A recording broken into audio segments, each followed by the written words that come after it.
Welcome to our channel. Today we how to back up your print-on-demand designs with Printful API easy tutorial step-by-step clearly.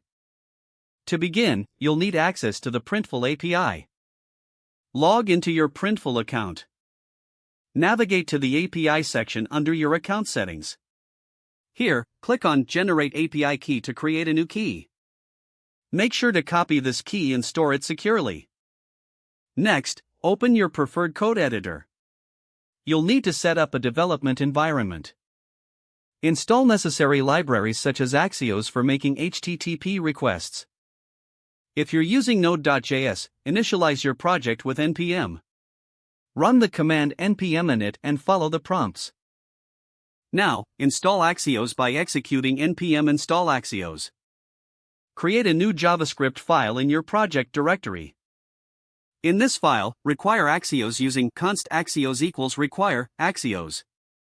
Get ready to create a function that will fetch your designs. Define an async function named fetchDesigns.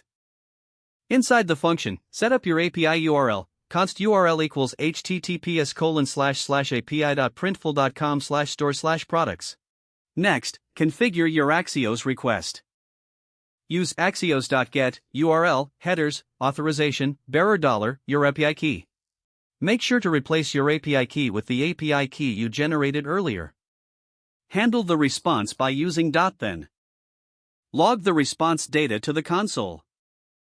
If an error occurs, capture it with .catch and log the error. Run your JavaScript file in your terminal. You should see your designs fetched from Printful. Next, let's focus on backing them up. You can save the response data to a local file. Use the node.jsfs module to write the data. Import it with const fs equals require fs. Don't forget to like this video and subscribe to our channel for more step-by-step tech guides.